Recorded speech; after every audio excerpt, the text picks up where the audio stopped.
যারা নামের পাশে 6 মাস অ্যাস্ট্রোলজিকে শাস্তি বসাচ্ছে তারা কেউ মায়াং ফেরত নয়। আপনারা সবাই সাবধান হয়ে যাবেন।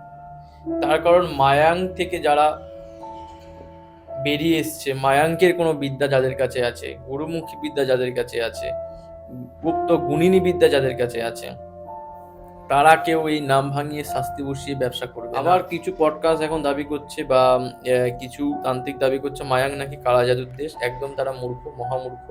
মায়াং কখনোই কালা জাদুর দেশ না। তন্ত্র মানেই পজিটিভ এনার্জি এবং নেগেটিভ এনার্জির সংমিশ্রণ, তাই তো? তন্ত্র মানে পজিটিভ এনার্জি এবং নেগেটিভ এনার্জির সংমিশ্রণ। তার মানে যে সেটা কালা জাদু, এটা ভাবা ভুল। আমি কিন্তু করি আমার গ্রামীণ শ্মশানে। বর্ধমানে একটি শ্মশান আছে গ্রামীণ, সেখানে আমি কাজ করি, যেখানে আমি ছাড়া কেউ নট অ্যালাউড। ঈশ্বরের কৃপায় শ্মশান দেখানো পথে চলছে, তার আদর্শে চলছে, তাই না? এই ভারতবর্ষের মাটিতে কোনায় কোনায় সাধক ঋষি মুনিরা জন্মগ্রহণ করেছে। এমন অনেক সাধক আছে যারা আমাদের মতন এই পডকাস্টে বড় বড় কথা বলছে না, লোকালয়ে ঘুরছে না। এমন অনেক ভারতবর্ষে কোনায় কোনায় সাধক আছে। এমনও সাধক আছে তোমাদের পাঁচটা কাছ থেকে দাঁড়িয়ে নিয়মিত ঝালমুড়ি খায়। তুমি জানোই না সে কত বড় মাপের সাধক। কোনায় কোনায় সমস্যাগুলো সেগুলো দূর হয়। ধরো কেউ অযাচিত ভাবে কাউকে সন্দেহ করছে, মানে হয় না স্বামী স্ত্রীর মধ্যে, যে স্ত্রী ধরো খারাপই নয়, কিছু পুরুষের যখন ধাঁধ আছে, স্ত্রী কোনো খারাপ করেনি, অথচ রাস্তায় একটু উঁকি মেরেছে বিষ দেখার জন্য, ও ভাবলো এই পাড়া থেকে রাস্তা যাচ্ছিল, তুমি উঁকি মেরে দিয়েছো, সন্দেহজনক। এই সন্দেহকে দূর করার জন্য আমি যে কাজটা করে দেয়, কিছু মানুষের অভ্যাস থাকে যে কিছু মানুষকে লুটে খাওয়া। এবার এই ক্যান্সার কিওর নিয়ে অনেকে এসে বলবেন যে আমার প্রেমিকা চলে গেছে, একটু ফ্রিতে করে দিন। একদম করবো না। আপনার প্রেমিকা চলে গেলে আপনি মরে যাবেন না। যদি তাই হয় আপনি মরে যেতে চান, এমনি মরে যান। প্রেমিকা চলে গেলে যদি কোনো পুরুষ মরে যেতে চায় তাহলে মরে যাওয়াই উচিত। হেল্প করবো না, টাকা নিয়েই করবো। ঠিক আছে, শুনেছেন ভেতরকার এই পেটে এই নাড়ি ফাড়িকে কেটে দেয়। ঠিক আছে, এই ধরনের বান হয়। এবার এক ধরনের মন্ত্র, মানে গুরুমুখী বিদ্যায় কিরম ভাবে কাজ হয় আমি বলি, শুনবেন, সবাই হয়তো আসবেন। এইভাবেও করা যায়। পাথর পাথরের মতন হলে উপকারী, পাথর যদি কাঁচ হয় কি করে উপকার? সেটাই। আমার নিজের হাতে সারা হাতে কোথাও কিছু আছে? যারা নিজেকে তন্ত্রসাধক দাবি করছে, হাতে 10টা আঙুলে 10টা আংটি করে করছে। সাধক কার আন্ডারে? ঈশ্বরের আন্ডারে। আর গ্রহ কার আন্ডারে? ঈশ্বরের আন্ডারে। তাহলে তুমি যদি ঈশ্বরের সঙ্গে কানেক্টেড হও, তোমার সারা হাতে 10টা আঙুলে। নমস্কার বন্ধুরা, কে পডকাস্ট আবার স্বাগত জানাই। মায়াঙের কালো জাদু, তাই দেখেই তো আজকে ক্লিক করেছেন। এবং আমাদের গেস্ট কে আছেন?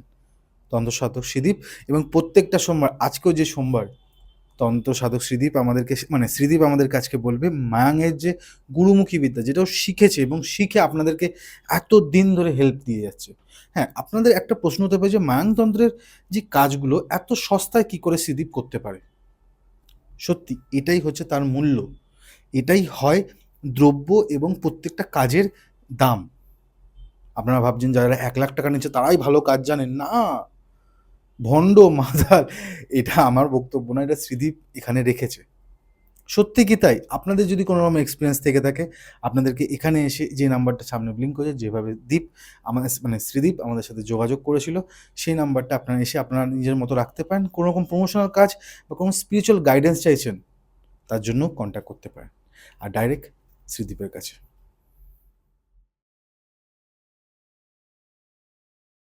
কেমন আছো শ্রীদীপ? ভালো আছি, নমস্কার। নমস্কার। জয় গুরু, জয় মা, জয় শ্রীরাম। জয় শ্রীরাম। আজকে আমরা কথা বলবো মায়াং তন্ত্র নিয়ে, বা মায়াং বিষয়টা নিয়ে, মায়াং বশীকরণ নিয়ে, বিদ্যা নিয়ে। এবং লোকেরাও এসছে, আশা করবো আপনারাও আজকে চোখ রাখবেন। কি কি বিষয় নিয়ে আজকে আলোচনা করব সেগুলো কিছুই বলিনি, তুমি জাস্ট স্টার্ট করো। সর্বপ্রথম একটা কথা বলবো, এতে অনেকের খারাপ লাগতে পারে, লাগবেও আমি জানি। যারা নামের পাশে 6 মাস অ্যাস্ট্রোলজিকে শাস্তি বসাচ্ছে তারা কেউ মায়াং ফেরত নয়। আপনারা সবাই সাবধান হয়ে যাবেন। তার কারণ মায়াং থেকে যারা বেরিয়ে এসছে, মায়াঙ্কের কোনো বিদ্যা যাদের কাছে আছে, গুরুমুখী বিদ্যা যাদের কাছে আছে, গুপ্ত গুণিনী বিদ্যা যাদের কাছে আছে, তারা কেউ এই নাম ভাঙিয়ে শাস্তি বসিয়ে ব্যবসা করবে না। 1 নাম্বার। দ্বিতীয় নাম্বার কথা হচ্ছে গিয়ে, অনেকেই মায়াঙ্কের মধ্যে থেকে বেরিয়ে এসছে, বলছে নিজেকে মায়াং সিদ্ধ বলে দাবি করছে। ঠিক আছে, এখন প্রশ্ন, মায়াঙ্কে ইষ্ট দেব দেবীকে এরা অনেকেই জানেন না। কাউকে ছোট করছি না, যেটা বাস্তব সেটাই বলছি। কিন্তু মায়াং নিয়ে আমাকে বলতে বলা হয়েছে, প্রশ্ন রেখেছে মায়াং নিয়ে। একটি গ্রাম মায়াঙ্ক, মায়াঙ্কের মধ্যে অনেক ছোট ছোট গ্রাম আছে। মায়াং তো একটা রিসর্টের জায়গা, মায়াং ঢুকলে তুমি দেখলে একটা বড় রিসর্ট, ঠিক আছে, যেখানে আমি গিয়েছি, জানি কম বেশি, ঠিক আছে। এবার মায়াং থেকে আরো ভেতরে গেলে গুপ্ত মায়াং, বুড়ো মায়াং, এই ধরনের যে জায়গাগুলো আছে, আদি মায়াং, হুম, এবং এই যে জায়গাগুলো আছে, এইখানেতেই বিদ্যা হয়, এইখানেতেই সাধনা হয়, এইখানেতেই তান্ত্রিক বা তন্ত্র সাধকরা বিচরণ করে, এখানেতেই এই ধরনের বিদ্যাগুলো আছে। হ্যাঁ, বহু পুরাতন গল্প যদি শুনি, তাহলে মহাভারতের সময় ঘটোৎকচ মায়াং সিদ্ধ ছিলেন, মায়াং থেকে এই ধরনের বিদ্যা বা গুরুমুখী বিদ্যা তিনি রপ্ত করে এসেছেন। আবার কিছু পডকাস্ট এখন দাবি করছে বা কিছু তান্ত্রিক দাবি করছে মায়াং নাকি কালা জাদুর দেশ। একদম তারা মূর্খ, মহামূর্খ।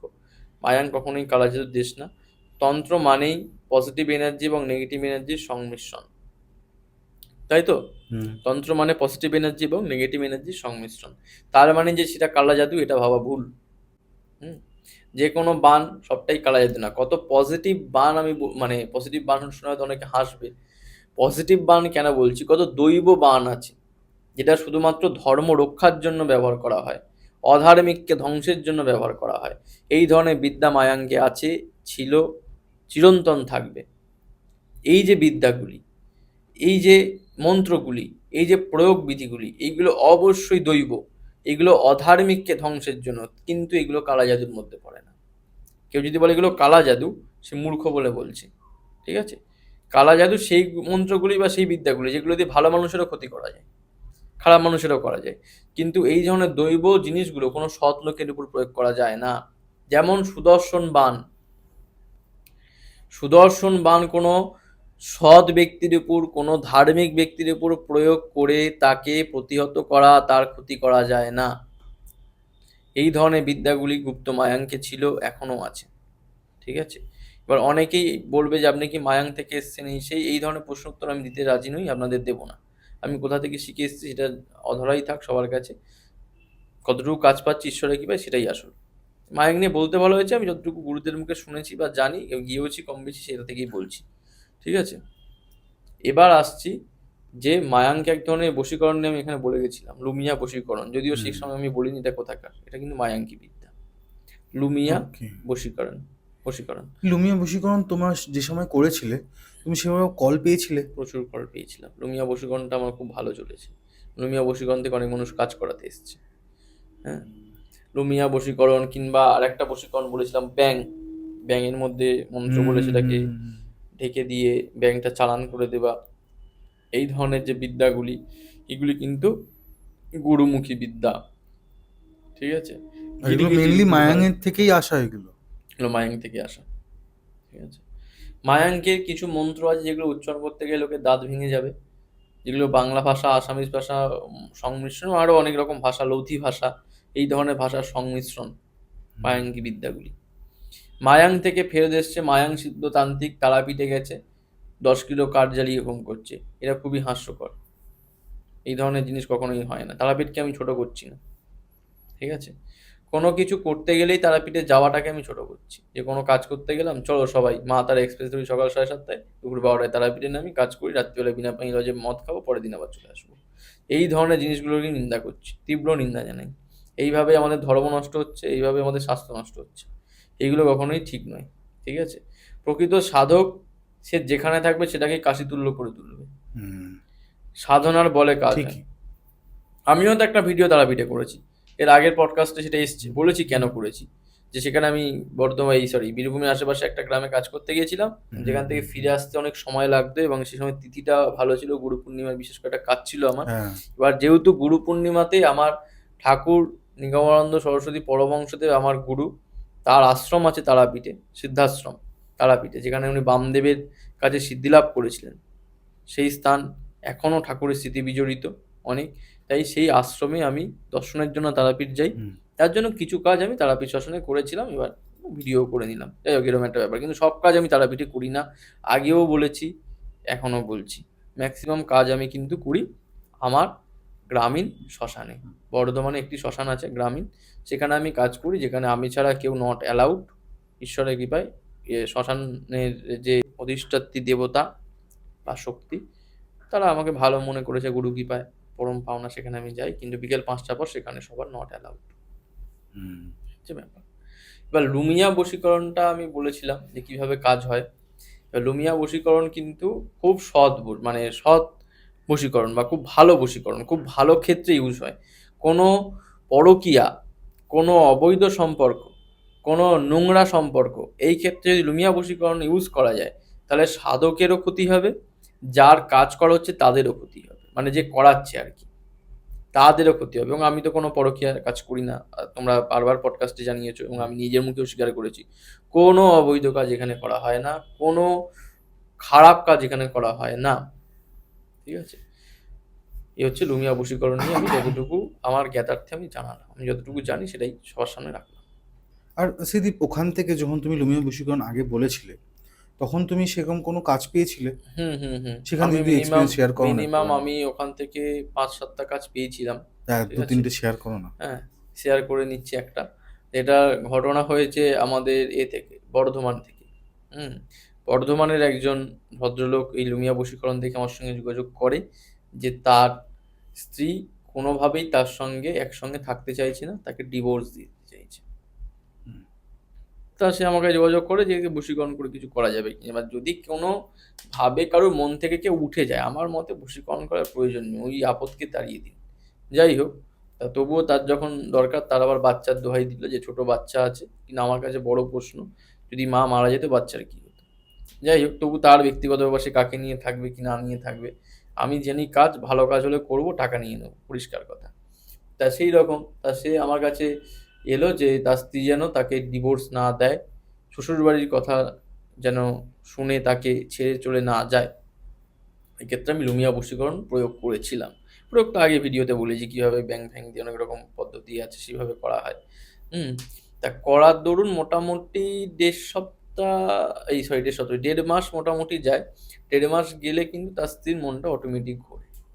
হুম, কারণ এই ধরনের বশীকরণ করতে, ওই যে বললাম, খুব পজিটিভ বশীকরণ এবং খুব মানে সব ক্ষেত্রে ইউজ করা যায় না, খুব ভালো বুঝে তবেই ইউজ করা যায় যে এর ক্ষেত্রে করা যাবে বা এই ক্ষেত্রে ওটা ব্যবহার করলে ভালো রেজাল্ট আসবে। ওই জন্য সবার আগে আমি গণনা করি, গণনা করে দেখে তবে কিন্তু আমি কাজটা নিই, নাহলে করি না। আমি আদৌ কাজটা পারবো কিনা সেটা আমাকে দেখতে হবে সেটাও গণনা ম্যাটার করে। করে।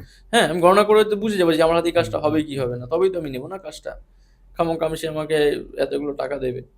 হুম আর শ্রীদীপ, আমি এটা শুনেছি মায়াংতন্ত্রে মারণ বাণ, যে বাণগুলো হয় হুম বা কোনো খারাপ কাজ, মায়াঙের সিদ্ধ তান্ত্রিক বা যারা আছেন, পুরোহিত যারা যারা আছেন, মায়াঙ্কে পুরোহিত নেই, এটা বলে রাখি। যাই হোক, পুরোহিত নেই সরি, না আমি তাহলে যারা তান্ত্রিকরা হ্যাঁ, আছেন, তারা নাকি খারাপ কাজ তারা একদমই করেন না, না তারা জানলেও করেন না। জানলেও করে না। এবং জেনে যদি যায় যে আমাকে দিয়ে কোনো খারাপ কাজ করানো হয়েছে, সেটা অভিশাপটা নাকি তার উপর লেগে যায়। অভিশাপ দেয়। এবার দেখো, গুরুমুখী বিদ্যা নিয়ে যারা কাজ করে থাকে, সবার আগে তারা খুব সৎ, তাদের খুব সৎ হতে হয়, খুব ভালো হতে হয়, নির্ভীক হতে হয়, সাহসী হতে হয়, কারুর পরোয়া করা চলে না। এই ধরনের ব্যক্তিই উপযুক্ত গুরুমুখী বিদ্যার সাধক।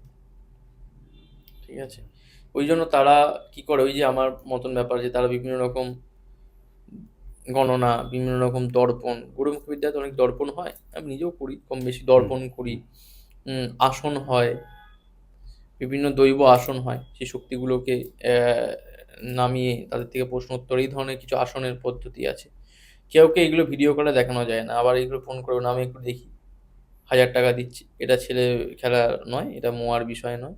হুম, যাই হোক, এই ধরনের কিছু আসন আছে, দর্পণ আছে, জলের উপর দর্পণ করা হয়, নখে দর্পণ করা যায়, আয়না দর্পণ করা যায়, বিশ্বভারণ বলে এক ধরনের দর্পণ আছে, সেটা করা যায়, দেওয়ালে দর্পণ করা যায়, ডিমের উপর কুশ ঘুরিয়ে গণনা করা যায়, কুলো ঘোরান করা যায়, এই ধরনের অনেক রকম গণনা আছে। সর্বশ্রেষ্ঠ দৈব গণনা, সর্বশ্রেষ্ঠ এগুলোর মধ্যে দৈব গণনা। কেউ যদি কোনো সাধনা করে কোনো শক্তি পেয়ে থাকে, সেই শক্তি দিয়ে গণনা করছে, সেটা তার কাছে শ্রেষ্ঠ।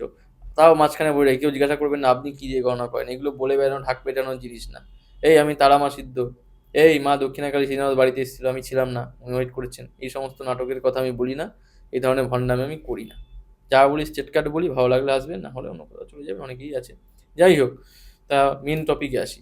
এই ধরনের যে দর্পণগুলো, এই ধরনের যে পদ্ধতিগুলো, এইগুলো বা হাত চালা জানো, শুনেছো? হাত না চা- না, হাত আমি শুনিনি। হাত চালে বীজ দেখে, হাত ছেড়ে গণনা করা যায়। হ্যাঁ, এদিকে যেমন ও হ্যাঁ হ্যাঁ, কোনো কিছু কেউ চুরি টুরি চুরি করলো, করলে হ্যাঁ হ্যাঁ, বাটি মায়াঙে আছে, চালান, এটা মায়াঙে আছে। এইগুলো গুরুমুখী বিদ্যা। মায়াঙ্কে আছে যেটা ছিল সবটা গুরুমুখী বিদ্যা। এবার হুম। মায়াঙ্কি বিদ্যা বলে দিয়েছে কেন, মায়াংটা একটু খুব দূরে হয় যেতে। এবার বাবা বেহালার ছেলে মায়াং থেকে এসছে দেখো, এই যে ঢাক পেটানো ব্যাপারটা থাকলো বলে এটা মায়া, ওই যে নাম ভাঙিয়ে খাওয়া যখন সবসময় চলছে না, হুম। ঠিক আছে। আমি এখন তান্ত্রিক, আমি কে পডকাস্টে বসি, এতগুলো সাবস্ক্রাইবার আছে মানে আমি বিশাল একটা বড় কোনো কোনো অসম না, বিদ্যাটাই আসল কথা।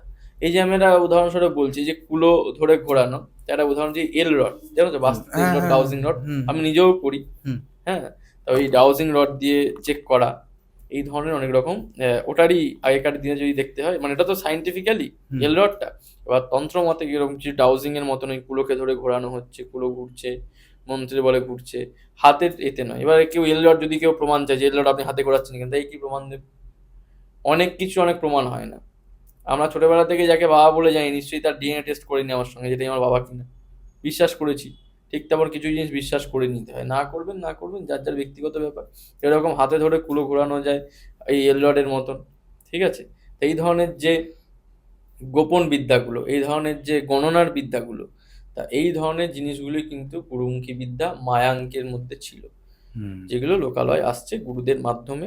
গুরুরা উপযুক্ত শিষ্য পেলে তাকে এই ধরনের বিদ্যাগুলি শেখায়, এই ধরনের বিদ্যাগুলি তাদেরকে দেয়, কিন্তু হুম। সবাই তার মর্যাদা হয়তো রাখতে পারে না। গুরুদেবরা বুঝেই দেন, হুম, গুরুদেবরা অবশ্যই বুঝে দেন। যেমন চোরের জন্য ওই যে বললাম হাত চালান, খুর চালান, হুম। খুর গিয়ে অটোমেটিক সেই চোর যে থাকবে যদি এলাকার মধ্যে থাকে। এবার এখন এইগুলো এখন কেন এগুলো প্রয়োগ কমে গেছে, এখন চোররা ম্যানুয়াল হয়ে গেছে, গাড়ি করে নিয়ে বাংলাদেশ চলে যাচ্ছে। দিদির আমলে আরো হয়েছে, বর্ডার খোলা ছিল চলে যেত কোনোভাবে। তো যাই হোক, রাজনৈতিক কথা বলছি না। তা সেই খুর গিয়ে এলাকার মধ্যে থাকলে ধরো চোর তার চুল ন্যাড়া হয়ে গেল, অটোমেটিক টাক পড়ে গেল, এই ধরনের জিনিসগুলো ছিল। এক ধরনের ওই লাঠি বা দণ্ডের মতন, ওটাকে ভালো ভাষায় কি বলে, এই ধরনের চালান হতো, সেরকম কাঁচির মতন করে গিয়ে যে চোর তার গলায় এরকম চেপে ধরবে, এই ধরনের যে চালানগুলো, এই ধরনের বিদ্যাগুলো। বাটি চালান, বাটির মধ্যে আমি যতটুকু জানি ইঁদুরের মাটিতে এক ধরনের বিদ্যা জানি, দেখে বাটিটা গিয়ে যে চোর তার গায়ে লেগে থাকবে, এই ধরনের চালানগুলো হতো, হয়। এইগুলোই গুরুমুখী বিদ্যা, এগুলো মায়াঙ্কী বিদ্যা। হ্যাঁ, এইগুলো সিদ্ধ করতে গেলে লাখ লাখ জপ করতে হয় না, হাজার হাজার পুনঃস্মরণ করতে হয় না। এই মন্ত্রগুলো স্বয়ং সিদ্ধ, গুরুদেবরা দেয়, গুরুদেবদের কৃপাবশত শিষ্য এই মন্ত্রের প্রয়োগ করে। আর স্মৃতি, তুমি এগুলো শেখাও? গুরুমুখী বিদ্যা আমি শেখাই না, তুমি এগুলো গুরুমুখী শেখাও বিদ্যা না? শেখানোর আমার গুরুদেবরা আদেশ দেননি। আর আমি যদি আদেশ দিতেনও শেখাতাম না, তার কারণ এখন এই ধরনের মানুষ পাওয়া খুব রেয়ার। আমি যেগুলো শেখাই সেগুলো বলেও তোমার মনে হয় এসেছি। না তোমার সাথেই তাহলে এটা শেষ হয়ে যাবে, তারপর আর কেউ যখন আসবে না বা দেখো, তুমি বিদ্যাগুলি তো আমার দিতে তৈরি পারলে নয়, না, তুমি বলছি তখন কষ্ট হবে। বিদ্যাগুলি তো আমার তৈরি নয়, এগুলো তো ঈশ্বরের তৈরি। হুম। উনি আমার মতন হাজার জনকে তৈরি করে রেখেছেন এরকম, তাদের কাছে হয়তো এই ধরনের জিনিস আছে। কোনো কিছুই ভালো জিনিস শেষ হয় না যেগুলো ভগবান প্রদত্ত। ও হুনুস হাজার কথা, অনেকেই হুনুস হাজার আমার হাতে, শিখে নে 25,000 টাকা ডোনেশন দে, তারপর আর পাবে না। তুমি কে হে? বিদ্যা তুমি বানিয়েছো বাড়িতে, পেয়েছো গুরুদেবদের কাছে, গুরুদেবরা কারোর থেকে পেয়েছেন, তারা আবার সাধনা করে পেয়েছেন, এইভাবে তো এসছে।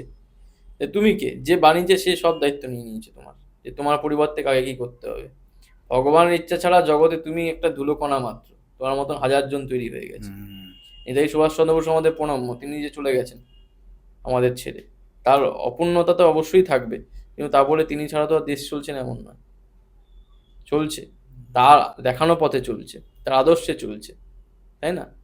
এই ভারতবর্ষের মাটিতে কোনায় কোনায় সাধক ঋষি মুনিরা জন্মগ্রহণ করেছে, এমন অনেক সাধক আছে যারা আমাদের মতন এই পডকাস্টে বড় বড় কথা বলছে না, লোকালয়ে ঘুরছে না। এমন অনেক ভারতবর্ষে কোনায় কোনায় সাধক আছে, এমনও সাধক আছে যারা তোমাদের পাঁচটা কাছ থেকে দাঁড়িয়ে নিয়মিত ঝালমুড়ি খায়, তুমি জানোই না সে কত বড় মাপের সাধক, কোনায় কোনায় ঘুরছে। এই ধরনের মানুষদের কাছে আমরা পৌঁছাই না, শুধু এই সোনা চুরি গয়না পরে বিভিন্ন ক্যামেরার সামনে বসে বড় বড় কথা বলা আর প্রকৃত সাধনা এক জিনিস নয়।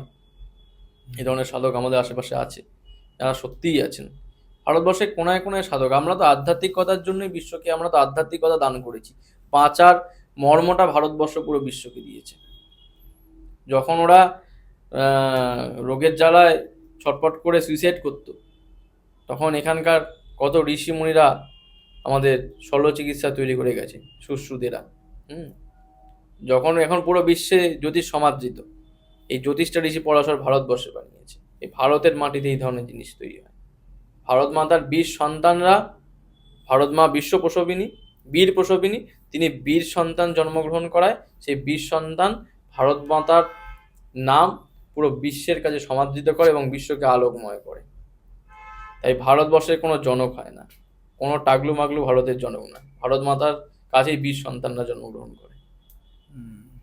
যে ভারতের কোনায় কোনো এই ধরনের সাধক আছে। মায়াঙ্কে এই যে এখন অনেকে আমার পডকাস্টে যে বয়স, ওই টাগলা পড়া ওই ইনস্টিটিউশনের জ্যোতিষরা কি বুঝবে বয়স সম্বন্ধে? টাগলা মাথায় কিছু জ্যোতিষ আছে, খারাপ হবে না, আমি জ্যোতিষ শাস্ত্রকে অবমাননা করছি না। জ্যোতিষ শাস্ত্র বেদের নির্মল চক্ষু, কেউ এই ধরনের চর্চা করলে, খুব ভালো জ্যোতিষ হতে পারলে সে মানে সমাজের কত মঙ্গল করছে, তাই না? কিন্তু এই যে সাধনার যে ব্যাপারটা, সেটা সবার জানা নয়। মায়াঙ্কে যদি যাও কখনো, বা সেরকম মায়াঙ্কে যেতে পারো, অনেক ছোট ছোট বাচ্চা আছে যারা প্রকৃত অনেক কিছু জানে, 12, 15, 16, 18, 20 এরকম ছেলে পুলে আছে যারা অনেক ভালো ভালো জিনিস জানে। তাহলে তখন এরা কি বলবে? স্বামীজি কত বছর বয়সে স্বামীজি হয়েছেন, চৈতন্যদেব কত বছর বয়সে সন্ন্যাস নিয়েছেন, বামাকে আবার সিদ্ধিলাভের বয়স কত? বয়সে সবকিছু ম্যাটার করে না, আসল জিনিসটা হচ্ছে ভেতর থেকে আসে। সাধনা তোমার পূর্বজন্মের স্বীকৃতি, আর জ্যোতিষ এই যে পড়াশোনা, এগুলো তোমার এজের উপর ডিপেন্ড করে, তুমি কতদূর পড়াশোনা করেছো। একটা মানুষ নিশ্চয়ই হাস্যকর হবে না যে 3 বছর বয়স থেকে জ্যোতিষ চর্চা করছে। রেয়ার হতে পারে, হয়তো তারা, এটাও হতে পারে তার পূর্বজন্মের কোনো স্বীকৃতি ছিল, সে হ্যাঁ, এখানে একদম কম বয়সে আছে। করছে। এরকম এরকম আমি একটা কথা বলি সুদীপ, এরকম একটা ছেলে আছে 12 বছর বয়স, সে কিন্তু দুর্গাপুজো করতে পারে, দুর্গাপূজা করতে পারে, দুর্গাপুজো হ্যাঁ, কালী পুজোর মন্ত্র তারপরে জানে। মন্ত্র কারণ জানে। দেখ, এটা না যে ও ছোটবেলা হয়েও না, শিখে গেছে, কিন্তু ওর একটা টান আছে, হ্যাঁ, শিখবো, জানবো, এটা বুঝবো। অহমিকা হবে, সামনে বলাটা ঠিক হবে, নিজের ঢাক নিজে পেটানো হবে। আমিও ছোটবেলা থেকে দুর্গাপূজা করছি, আমি জানি এটা, 12, আমি জানি। 13, 14 বছর বয়স তুমি থেকে। বাবার বই খাতাগুলো বাবার সব বই উল্টানো খাতা শুরু দেখে, করে দিতে হ্যাঁ। ছোটবেলা থেকে। এবার এই যে কিছুটা জেনেটিক ব্যাপার আসে, Genetic এইগুলো থেকে ব্যাপার আসে, কিন্তু আছে। সেগুলো রেয়ার, সবার ক্ষেত্রে না। বাড়িতে দুর্গাপুজো হতো দুর্গাপুজো ছেলেটা। হচ্ছে, হ্যাঁ। এবার ওই রকম কেউ এখন গোপের রেখা গাজাতে পারেনি, সে জ্যোতিষ মহোপাধ্যায় হয়ে গেল, এটা হাস্যকর। সে পড়াশোনা করলো কত বছর জ্যোতিষটা নিয়ে, আগে তো জানুক, পড়ুক, দেখুক, বুঝুক, তবে তো সে জ্যোতিষ। এমনি ঠিক, একটা বই ঠিক। আওড়ালাম জ্যোতিষ হয়ে গেলাম। কিন্তু সাধনা এত সোজা না। সাধনা একটা 5 বছরের বাচ্চাও বড় সাধক হতে পারে, এরা 5 বছরের ছেলেও বড় সাধক হতে পারে। তার অভিজ্ঞতা নাই, যদি সব অভিজ্ঞতা নাই, অভিজ্ঞতা মানে কিছু মানুষ ভাবে যে চেম্বারে খুলে বসবো, 500 টাকা ভিজিট নেবো, চা খেতে খেতে হরস্কোপ দেখবো, এটাই অভিজ্ঞতা। ওই চ্যাংড়াম অভিজ্ঞতা পকেটে রাখুন, আপনি জানেনই না, মূর্খ আপনি এখনো। অনেক 5 বছরের বাচ্চারও অভিজ্ঞতা আছে সাধনা সম্বন্ধে, জ্যোতিষ নিয়ে বলছি না, তন্ত্র নিয়ে বলছি। যদি তার পূর্বজন্মের স্বীকৃতি থেকে থাকে, সব তন্ত্র মানে ওই তারাপীঠে গিয়ে হোম করা না, এটা ভাবনা ভুল। তন্ত্র মানে তোমার তনুর মধ্যে যা গুপ্ত আছে দেহের মধ্যে, সেটাই তন্ত্র, যা তনুর ত্রাণ ঘটায়, তাই তন্ত্র। হ্যাঁ, একটা মানুষ ধরো তুমি 80,000 টাকা নিয়ে এই আমাদের মতো মানুষের কাছে সে কবজ মাদুলি নিল, কিছু হলো না। কিছু গ্রামগঞ্জে ভালো মন্দির আছে যারা ফুল পড়ে দিল, সেই ফুল পড়া দিয়ে তার ভালো কাজ উদ্ধার হয়ে গেল, তাহলে তুমি তাকে কি বলবে? তার অভিজ্ঞতা। এগুলো কিন্তু সাধনা। সেও এরকমও না যে সে একটা মাদুলির জন্য 10,000, না, 20,000, নেয় না, 50,000 অনেক গ্রামে অনেক ভালো ভালো সাধক নেয় না যারা তারা। টাকাই নেয় না, যারা চাষবাস করে খায়, এই ধরনের জায়গাতেই গুরুমুখী বিদ্যা লোকানো আছে। সিদীপ, আমাদের যেই মায়াং তন্ত্রে বা তোমার কাছে এরকম ফোন আসতেই থাকে, আমি আগের পডকাস্ট এবং অনেকগুলো পডকাস্টে আমরা জেনেছি যে পরকীয়া নিয়ে কেস আসে তোমার কাছে, যে আমাকে একে ভালো লাগে, ওকে ভালো লাগে, এই ভালো লাগে। কিন্তু অনেকে এটা জানে না বা রিয়েলাইজ করে না যে তন্ত্র বা ভালোবাসাই হচ্ছে একটা মেন তন্ত্র, ওটার থেকে বাইরে আর কিছু হতে পারে না। ভালোবাসাই সর্বশ্রেষ্ঠ তন্ত্র। তো তোমার কাছে এরকম কি কোনো ঘটনা আছে, বা মায়াং তন্ত্র বা মায়াংয়ের এই জাদু যেটা বলা হয়, সেখানে কোনো রকম তন্ত্র যেটা ভালোবাসাকে ভালো রাখতে পারা যায়? ভালোবাসাকে ভালো রাখতে পারা যায়, ওই বশীকরণ আছে, এবং বশীকরণের মতন কিছু প্রয়োগ আছে যার নাম আমার জানা নেই, ওই বশীকরণের মতনই প্রয়োগ বলে ওইগুলোতে। বিদ্যা, গুরুমুখী বিদ্যাতেই দোহাইয়ের মন্ত্র তো সব, সে দোহাই থাকে, আজ্ঞা থাকে। 2.5 কলির মন্ত্র হয় গুরুমুখী বিদ্যায়, হ্যাঁ, 2.5 কলির মন্ত্র হয়। ওই 2.5টা অক্ষরের, মানে 2.5টা অক্ষর মানে 2.5টা লাইনের মন্ত্র হবে, যেভাবে লেখো ওটাকে বলে 2.5 কলির মন্ত্র। এই ধরনের বিদ্যা আছে। এবার এখন ভালোবাসা সম্বন্ধে বলতে গেলে অনেকটা বিস্তারিত বলতে, তাও যতটা পারবো বলবো যে মানুষের মধ্যে ভালোবাসা এখন সবটাই স্বার্থগত হয়ে গেছে। কোনো কিছু পাওয়ার আশায়, কোনো কিছু লাভ করার আকাঙ্ক্ষায় মানুষের ভালোবাসার জায়গা আছে, ঠিক আছে? এবার এই ক্ষেত্রে ব্যাপারটা দাঁড়ায় কি, যে আমরা যাকে ভালোবাসছি তাকে নিঃস্বার্থ যদি ভালোবাসতে পারি, তাহলে সেটাই প্রকৃত ভালোবাসা। সবটাই যে সম্পর্কে জড়ানো, মানে বিয়ে করা মানে সবটা সিঁদুর পরিয়ে দিলাম হ্যাঁ, ৭ পাকে ঘুরলাম, হ্যাঁ, খাওয়ার শেষে চাটনি ছিল টক টক, এইটা বিয়ে নয়। বিয়ে মানে বিশেষভাবে বন্ধন, ঠিক আছে? তোমার সঙ্গে তার আত্মার মিলন ঘটলো না, শুধু ওই সামাজিক কিছু করে দিলাম বা রেজিস্ট্রি করলেই বিয়ে হয়ে গেল, ওটা বিয়ে নয়। এবার ঘটনা হচ্ছে গিয়ে যে কোনো সম্পর্ক ঠিক করার জন্য তন্ত্রের মাধ্যমে আসি, আমি তো কোনো ফিলোসফার না, জ্ঞান দেওয়া আমাকে মানায় না। যাই হোক, যে কোনো বশীকরণ যে করলে কি হয়, যে কোনো সম্পর্কের যে সমস্যাগুলো সেগুলো দূর হয়। ধরো কেউ অযাচিতভাবে কাউকে সন্দেহ করছে, মানে হয় না স্বামী স্ত্রীর মধ্যে, যে স্ত্রী ধরো খারাপই নয়, কিছু পুরুষের এরকম ধাঁধ আছে, স্ত্রী কোনো খারাপ করেনি, অথচ রাস্তায় একটু উঁকি মেরেছে 20 টাকার জন্য, ও ভাবলো এই পাড়া থেকে রাস্তা যাচ্ছিল তুমি উঁকি মেরে দিয়েছো, মানে সন্দেহ হ্যাঁ, বলতে পারো। সন্দেহজনক। এই সন্দেহকে দূর করার জন্য আমি যে কাজটা করে থাকি, এটা গুরুমুখী বিদ্যায় কিছু বশীকরণ আছে, এবং তার প্রতি ডমিনেট যাতে হয় তারও কিছু প্রয়োগ আছে। হুম, এবার গুরুমুখী বিদ্যার সঙ্গে কিছু ওয়েস্টার্ন কিছু আলোচনা করে দেবো। নিশ্চয়ই নিশ্চয়ই, তাহলে ওয়েস্টার্ন যদি বলি, হুডুতে সেন্ট মার্থা বলে এক ধরনের স্পিরিট শক্তি বা সেন্ট শক্তি আছে, নাম শুনেছি হুম, হয়তো অনেকেই জানেন। হুম, সেন্ট মার্থা, হ্যাঁ, উনি একজন ডমিনেটর, মানে যে কোনো কিছুকে উনি ডমিনেট করতে পারে। এই নাকি দিয়ে কি স্পেল করা যায়, এবার কথার মাধ্যমে বেরিয়ে আসছে। অফিসের বস ধরো তোমাকে কাজ করছো ভালো, কিন্তু তবু তুমি সেই জায়গা পাচ্ছ না, তাকে, মানে সে তোমাকে ডমিনেশন করছে, সেই ক্ষেত্রে এই সেড মার্থটাকে দিয়ে স্পেল করলে ওই অফিসের বসকে ডমিনেশন করা যায়, ডমিনেট করা যায়। স্বামী স্ত্রীর সম্পর্কের মধ্যে ডমিনেশন কথাটা বলাটা ভুল হবে, যদিও তাও বলছি যে তাকে আয়ত্তে করা যায়। ওই স্পেলের মধ্যেই বলা হয় লাভ মি ওবে মি, মানে সে যেন আমাকে ভালোবাসছে এবং আমাকে মান্যতা দিচ্ছে, মান্যতা দেয়। এই ধরনের স্পেলগুলো আমি করে থাকি সেন্ট মার্থাকে দিই। হুড়োমুখী বিদ্যায় তো করি, যেটা প্রশ্ন ছিল, তার পাশাপাশি এটা আমি করে দিই, যেহেতু আমি আগের পডকাস্টে বলেছি কোনো কিছু একটার উপর আমি কাজ করি না, আমার একটু মনের রোগ আছে। যাই হোক, তা এই দু ধরনের কাজ কিন্তু আমি করি সেন্ট মার্থাকে দিয়ে। এবং সেন্ট মার্থাকে দিয়ে স্পেল করতে হয় টানা 9 দিন। 9টা দিন টানা কাজ করলে 9 দিন পর থেকে মোটামুটি একটা রেজাল্ট পাওয়া যায়, খুব দ্রুত পাওয়া যায় সেন্ট মার্থাকে দিয়ে স্পেল করলে। হুম, এই সন্দেহটা আস্তে আস্তে ঠিক সন্দেহটা হয়ে আস্তে যায়। আস্তে চলে তো যাবে। এটা স্বামী স্ত্রী যদি আজকে যারা দেখছে, স্বামী স্ত্রী ছাড়াও তো ইয়াং যারা আছে তারাও তো কন্ট্যাক্ট করতে পারে তোমার প্রেমিক সাথে। প্রেমিকার ক্ষেত্রেও হয়, প্রেমিক প্রেমিকা হ্যাঁ, হ্যাঁ, হ্যাঁ। তাদের মধ্যেও হয়। তো তুমি কি আগে তাকে গণনা করো যে হ্যাঁ, আগে দেখে? সবার ক্ষেত্রে গণনা না করে আমি কোনো কাজই নিই না, হুম। যে কোনো কাজের ক্ষেত্রে গণনা করি, ঠিক আছে? গণনা করতে 500 টাকা, ওতে আমার এমন কিছু লাভ থাকে আর না। এই বশীকরণ বা এই সন্দেহ বা এই জিনিসটা কত খরচা আছে? যে কোনো কাজ দেখো, আমি তো বলি যে 7-8 থেকে স্টার্টিং হয়। হুম, যদি কোনো হুম। কিছুটা লাইফ টাইম মতন রাখতে চাই বশীকরণটা, তাহলে সেক্ষেত্রে 10, 12, 15 মতন খরচ আছে। মানে দেখতে হবে, এনাফ না, কিন্তু তুমি, এনাফ, খুব তোমার মনে বেশি না। হয় না তুমি যে এত কম টাকাটা নাও, এখানে লোকেরা ভাবে ধুর এর তো কাজ হয় না তাও বলে তো এত কম এসে নেয়। লোক বলছে যে একটু কম করুন, একটু কম করুন, তাও বলছে। তাও এসে বলছে, তাহলে আমি আর করবোটা কি? তাও এসে বলছে একটু কম করুন, আরেকটু কম করুন। হ্যাঁ, সবার সামর্থ্য থাকে না, হুম, তারাও দোষী নয়। অনেক ক্ষেত্রে অনেক রকম সামর্থ্য কম থাকে। যেমন আমি সেবারে বললাম যে একজন ক্যান্সার পেশেন্ট, হুম, হুম। হ্যাঁ, হ্যাঁ, ক্যান্সার পেশেন্টের কথা বলছিলে, হুম, কে নাকি লুটেছে। ও লুটে নিয়েছে, 80,000 টাকা মেরে দিয়েছে। হ্যাঁ, আমরা তাকে চিনি। হ্যাঁ, আমরা সবাই তাকে চিনি, কম পডকাস্ট বেশি করে তিনি। পডকাস্টেও বসেন অনেক। হ্যাঁ, এবার তা সেদিন কোনো নামটা বলি না, ঠিক মানে সে মনে কি পড়ে না। থেরাপিতে, মানে কি জন্য নিয়েছিল মানে টাকাটা? সে এক ধরনের ডেমনিক কাজ করবে বলে ওকে, নিয়ে নিয়েছে। ডেমোলজিস্ট তিনি একজন। ডেমোলজিস্ট একজন, যেমন কাজ করবে বলে নিয়েছেন যে 80,000 টাকা তার ক্যান্সার কিওর হয়ে যাবে পুরো। ডাক্তারবাবু বলতে পারছে না, এরা বলে দিচ্ছে, যাই পারে হোক গে যাক। তা সেই ভদ্রমহিলা গহনা ফহনা সব বিক্রি করে দিয়েছেন, দিয়ে তার মেয়ের জন্য, 11 বছরের মেয়ে তো, খুব বাচ্চা, হ্যাঁ, এইসব টাকা দিয়ে থাকে না, কোনদিন এদেরও বেরিয়ে যাবে কোন দিক থেকে। তো সেরকম ভাবে তো 80,000 টাকা নিয়ে নিয়েছে। এবার তার কিছু কিওর হয়নি। কে পডকাস্টে সেবার একটা ভিডিও আসলো ডেমোনোলজি নিয়ে, হুম, যে হুম, সাদা হুম, মদের না জামা পরেছিলাম, হুম, হলুদ হুম, হলুদ হুম, হুম, টাইপের। হুম, হুম।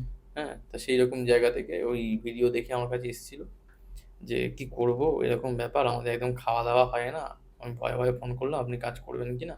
সেক্ষেত্রে আমি ফ্রিতে করে দিয়েছি, টোটাল ফ্রিতে। হ্যাঁ, ওনার যখন পুরো উপকার হয়ে যাবে, ওনাকে অন দ্য ক্যামেরা আমি আনবো, তুমি আমাকে হেল্প করি ব্যাপারে। হুম, নিশ্চয়ই নিশ্চয়ই। যে তার তোমার সাথে উপকারটা হয়েছে, সবসময়। অবশ্যই। এবার কারণ তোমার মতো সৎ আমি এখনো পর্যন্ত কাউ কিন্তু পাইনি ভাই। ঈশ্বরের কৃপা, আমি অতটা হয়তো সৎ না, নই, না, যাই হোক। সেটার থেকেও বড় কথা হচ্ছে মানুষ কিন্তু এখনো পর্যন্ত, আমি সত্যি কথা বলছি, যখনই প্রবলেম হয়েছে তুমি তাকে 2-3 বার করে হেল্প করেছো। হুম, এমন না যে হেল্প করোনি। না, না, কোনোদিন কিন্তু এখানে কমেন্ট সেকশনেও কেউ এসে বলেনি যে সুদীপ আমার টাকা মেরে দিয়েছে, হুম, এ আমার কাজ করে। এটা ভগবানের তোমার উপর হুম, মানে হুম, অশেষ কৃপা এটা বলতে গেলে, এবং হুম, তোমার কাজ হয়, এটুকু আমি হুম। ক্যামেরার সামনে বলছি। অনেকের কাজ কে পডকাস্ট দেখে এসছে, অনেকের উপকার আমি করতে পারিনি, কাজ করেছি, কাজ হয়নি, কিন্তু ব্যাপারটা হচ্ছে গিয়ে এবার এমনও দেখা যাচ্ছে যে একবার কাজ করলে হচ্ছে না, দ্বিতীয়বার করতে হবে। আমি করি, সেক্ষেত্রে এক্সট্রা অ্যামাউন্ট নিই না, আরেকবার করবো, আরেকবার টাকা দিই না, একই কাজের জন্য আমি টাকা নিই না, দাবি করি না, এটা আমার নিয়ম। এবার ওই যে বললাম যে কিছু মানুষের অভ্যাস থাকে যে কিছু মানুষকে লুটে খাওয়া। এবার এই ক্যান্সার কিওর নিয়ে অনেকে এসে বলবেন যে আমার প্রেমিকা চলে গেছে, একটু ফ্রিতে করে দিন। একদম করবো না। আপনার প্রেমিকা চলে গেলে আপনি মরে যাবেন না, যদি তাই হয় আপনি মরে যেতে চান এমনি মরে যান।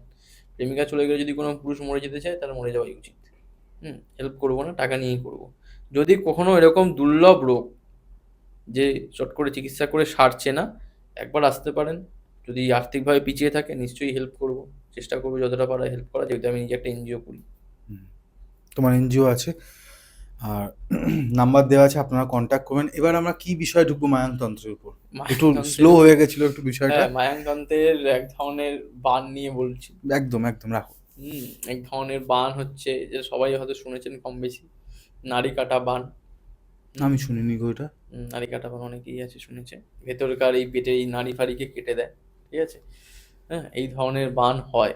হুম, এবার এক ধরনের মন্ত্র, মানে গুরুমুখী বিদ্যায় কিরমভাবে কাজ হয় আমি বলি, শুনবেন, সবাই হয়তো হাসবেন, যে এইভাবেও করা যায় ক্ষতি। তন্ত্র সম্বন্ধে আমাদের একটা বেসিক ধারণা হচ্ছে গিয়ে যে আমরা তন্ত্র করব, তান্ত্রিকের বাড়িতে যাব, কিংবা তারাপীঠে আমাকে নিয়ে যাবে, সবাই যেখানে যায়। আমরা ট্রেন ধরে যাব, বিকেলে দুপুরে মায়ের পুজো দেব। যেটা আমি বেসিক বলছি, মানুষের ধারণা যেমন বিকেল ছটার সময় উনি আসবেন চলতে চলতে, মানে ঘুমের ঘোরে কিংবা মদের ঘোরে, যাই হোক, এসে হোম করাতে বসে পড়বে, মানে হোমের মধ্যে নিয়ে চলে যাবে। আগুন ঠাকুন জ্বালানো হবে, আমি একটুখানি ওই হবন সামগ্রী ছেটা মারবো, জয় মাতারা করবো, রাত্রি 9টার সময় রুটি খেয়ে বাড়ি চলে আসবো, হোটেলের মধ্যে ঢুকে যাব, পরের দিন সকাল 6টায় ট্রেন, বাড়ি চলে আসবো। এটাই তন্ত্র ভাবে। ওইখানে আবার বান, যেমন তারাপীঠে গিয়ে দেখলাম না, ওই লেবুর মধ্যে ছুঁচ ফোটাচ্ছে, এই ধরনের জিনিস যদি কাউকে দেখিয়ে দেওয়া যায়, মানে ক্লায়েন্টদের সামনে, ওরে বাবা, আমার শত্রু তো বিশাল ক্ষতি হয়ে যাবে কাল দিয়ে। এবার যখন যাচ্ছে টাইমের পর টাইম, সে তারিখ পে তারিখ কোটের মতন হচ্ছে, কিছুই হচ্ছে না, তখন বুঝবে যে আদেও কিছু হয়নি। আমি বলছি না সব কাজ আমার কাছেও হয়, কিন্তু তার মানে আমি এই ধরনের ভণ্ডামি করি না, ঠিক আছে। আমি লোককে দেখাবা জিনিসটা রাখি না। হ্যাঁ, এই ধরনের ব্যাপার। এবার এই যে এই নাড়ি কাটা কিছু বিদ্যাগুলো এরকম ভাবে প্রয়োগ হয়, এক ধরনের কাস্তে আছে, জানো, গ্রামের দিকে যেগুলোতে ধান কাটে, ওই কাস্তেতে মরার যে ওই খাটের যে বাঁশগুলো হয়, বাঁশকে কেটে এনে শত্রুর নাম বলে মন্ত্র বলতে বলতে এরকম ভাবে ঠুকতে হবে, শুধু ঠুকতে হবে, ঠোক্কর মারতে হবে। এইভাবে অন্তত এই কাজটা করতে টাইম লাগে 10 মিনিট, 15 মিনিট। পরে সেই যে ওই কাঠটা থাক, মানে যে বাঁশটা থাকলো সেটা শ্মশানের মাটিতে পুঁতে দিয়ে চলে আসলো। এইভাবেই তার কিন্তু নাড়ি কাটা বান যাবে শরীরে। ক টাকা খরচ হলো। কাস্তে তো আমাদের মতন যারা প্রকৃত গুরুমুখী বিদ্যায় কাজ করে বা গুণিন ওঝা আছে, তাদের বাড়িতে কাস্তে থাকবেই থাকবে। অনেকে এসে বলবে হয়তো শুনে যে আমি গুণিন, তার উপযুক্ত জাগ্রত কাস্তে নেই, চিন্তা নেই, গুণিনদের বিশেষ কিছু মন্ত্র থাকে, দোহাই সেগুলো নেই, নিয়ম জানে না, তারা কি করে গুণিন বা গুরুমুখী বিদ্যায় কাজ করে আমি জানি না। যাই হোক, তা এই যে জিনিসপত্রগুলো করতে ওই বাঁশ আনতে আর কত টাকা খরচ হবে? খুব বেশি হলে গ্রামের দিকে শ্মশানে গ্রামের মানুষদের 300-400 টাকা দিলেই এনে দেবে। তার তেমনি হবে। এইভাবেও তার ক্ষতি করা যায়। কিন্তু এই ধরনের আবার তারাপীঠে নিয়ে গিয়ে হোম করে 1 লাখ টাকায় বান, হোম মারুন তো না, স্টার্টিং এ হয় 1 লাখ টাকা। 1 লাখ টাকায় আগুন জ্বেলে হবে কি? সব জায়গায় আগুন জ্বাললেই কাজ হয়ে গেল। প্রকৃত গুরুমুখী বিদ্যা কি অনেকেই জানে না। গুরুমুখী বিদ্যায় দ্রব্য জিনিস খুব কম লাগে, মন্ত্রে কাজ হয়, সাধকের মন্ত্র, সাধকের পাওয়ার, এইগুলোতে কাজ হয়। বিশাল হোম হোম করার এই ধরনের জিনিসের প্রয়োজন নেই। সত্যি বলতে আমি তো মেঠো লোক, মানে এই গুরুমুখী বিদ্যা করে থাকি, গ্রামগঞ্জে জিনিসপত্র জানি। আমি আবার ওসব অতভাবে বুঝিও না, যে কোথায় কোন পাথর দিতে হবে, কিভাবে কি করতে হবে, আমি দিইও না, খুলে দিই বরঞ্চ হাত হাত দিয়ে।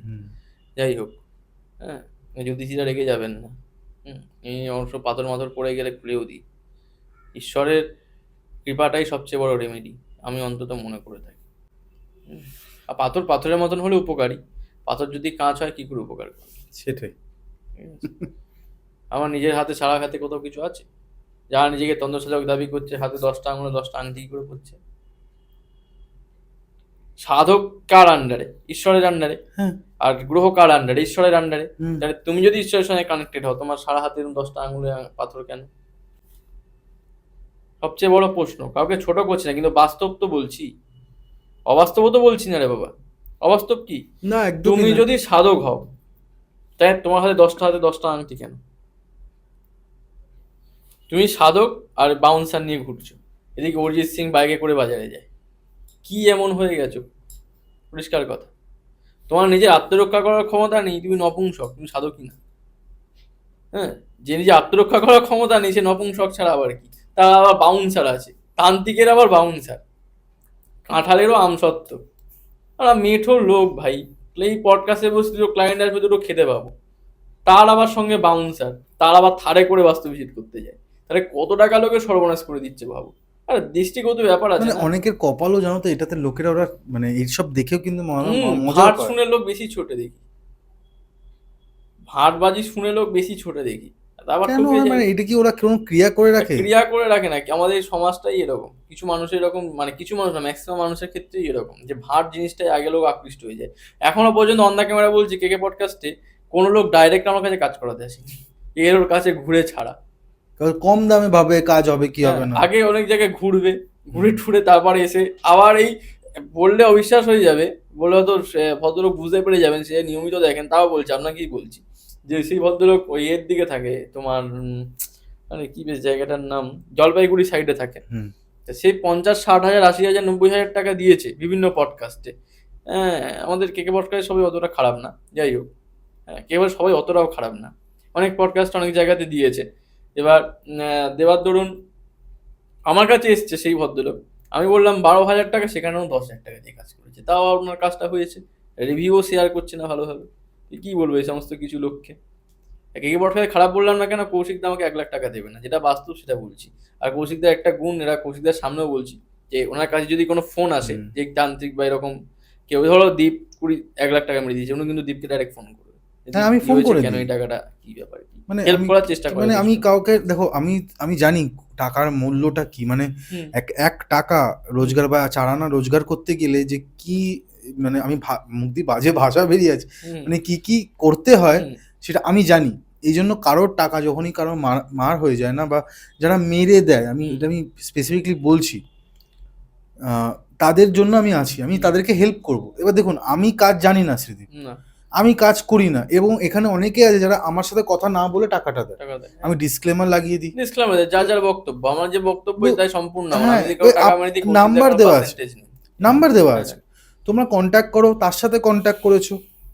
হ্যাঁ, আমি ওটাও বলবো যে যে তান্ত্রিকরা টাকা নেয় বা কাজ করতে পারছে না, আমি তাদেরকে বলবো তারা ফোনটা তুলুক। হুম। অনেকে ফোন তোলে না। আরে বানিয়ে হোক একটা এক্সকিউজ তো দেওয়া উচিত, যে বানিয়েই বলছি, কিন্তু বলবো তো, ফোনটাই ধরবো না। 1 মাস ফোন ধরছে না, 1 মাস নাকি ব্যস্ত, হ্যাঁ, কি অদ্ভুত না? হ্যাঁ, তা এইরকম বিভিন্ন মানুষ আছে, বিভিন্ন জায়গায় ঠকায়, আর ভালো খারাপ মিশেই জগৎ, সবাই ভালো, একদিন সবাই সনাতনী হয়ে যাবে, এটাই চাই, আর কিছু চাই না। হ্যাঁ, thank you so much, thank you so much Sridip. আজকে মায়াং তন্ত্র নিয়ে অনেক রকম বিষয় আছে, লাস্টে গিয়ে একটু অন্যরকম কথাবার্তা বললাম। হুম। আমরা একেবারে শেষের দিকে, তোমার কিছু বলতে চাও? হ্যাঁ, আমি একটাই কথা বলবো, যে গুরুমুখী বিদ্যা, মায়াঙ্কী বিদ্যা, এই ধরনের থাম্বেল দেখেই কারোর কাছে যাবেন না, আমার কাছেও আসবেন না। আগে যাচাই করবেন যে প্রকৃত গুরুমুখী বিদ্যার কতগুলো পয়েন্ট বললাম, যদি কারোর অবিশ্বাস হয়ে থাকে, মায়াঙ্ক তো লন্ডন বা আমেরিকায় নয়, আসামে। আপনারা চাইলে একদিন যেও, মানে গিয়ে দেখেও আসতে পারেন, যে সেখানে আমার কথার সঙ্গে কিছু মিল পেলেন কিনা। হুম। বাস্তবিক সত্য, গুয়াহাটি থেকে মায়াংগ্রাম, যেখানে আমি অন্তত গিয়ে কিছু বিষয় শিখেছিলাম বা জেনেছিলাম, তা সেখানেও কিন্তু 5 ঘন্টা টাইম লাগে বাস ফাস ধরে যেতে। এটা সত্যি, সেখানে টাওয়ার ওইভাবে চলে না। আর এখনো কিছু শাস্তি দিনের দিন নাকি মায়াং থেকে ঘুরে আসছে, এই দিন যাচ্ছে ওই দিন আসছে, এরকম একটা ব্যাপার। মানে এই লক্ষ্মীকান্তপুর লোকাল যেন মায়াংকে যায় শিয়ালদা থেকে, এরকম একটা ব্যাপার, ট্রেনে উঠছে মায়াং যাচ্ছে, আবার বিকেলে মায়াং থেকে চলে আসছে। এই ধরনের ভামাতাবাজি একদম বিশ্বাস করবেন না, আমার কথা বিশ্বাস করতে হবে না, আপনারা নিজেরা যান। মায়াং তো লন্ডন আমেরিকায় না, পাকিস্তানেও না যে কেউ বোম মারবে। বাড়ির সামনেই আসাম, বিজেপি সরকারে আছে হেমন্ত বিশ্ব শর্মা, কোনো অসুবিধা নেই, যান ঘুরে আসুন। হ্যাঁ, গিয়ে দেখবেন, আমার কথার সঙ্গে যদি মিল পান তাহলে বুঝবেন। আর মায়াঙ্কি বিদ্যায় কাজ, এই অনেকেই ভিডিও দেখে আসবেন যে আমার কাজটা কি মায়াঙ্কি বিদ্যায় হবে, কিসে হবে জানি না, আপনার কাজটা হবে কিনা আপনি সেটাই ফলো করুন। কিভাবে ঠিক, করব আমি জানিয়ে দেবো কিছু। এবার আমি যে কাজটা করছি না, টাকা নিয়ে বসে আছি, তার জন্য আমি কাজের কিন্তু ফটো ভিডিও আপনাদের কাছে শেয়ার করি, যারা আমার ক্লায়েন্ট তারা সকলেই এটা জানে। নিশ্চয়ই। যতটা পারি ভিডিও কলে দেখানোর চেষ্টা করি, সবার আসা সম্ভব না, যতটা পারি গোপনীয়তার জায়গায় রাখি। আর একটা কথা আমি জানিয়ে দিই, যে প্রতি সপ্তাহে সোমবার কেকে পডকাস্টে আমার ভিডিও আসে দুপুর 3টে। নিত্য নতুন এই ধরনের ভিডিও পেতে, নিত্য নতুন এই ধরনের অ্যাডভেঞ্চারমূলক কোনো কাহিনী শুনতে, আমার কাজের অভিজ্ঞতা শুনতে কেকে পডকাস্টের পাশে থাকুন, সাবস্ক্রাইব করে দিন এবং সর্বোপরি সবাই ভগবানের শরণ নিন, ভগবানের শরণে থাকুন। জয় গুরু, জয় মা, জয় শ্রীরাম। জয় শ্রীরাম তোমাকে প্রথমেই, এবং আমি আপনাদের হোস্ট কৌশিক সেন, সবই ও বলে দিয়েছে, আমি কিছু বলবো না। আজকে আমাদের গেস্ট তন্ত্র সাধক সিদীপ এবং ক্যামেরার পেছনে অ্যাজ ইউজুয়াল কিংশুক সেন। নমস্কার। নমস্কার ভাই।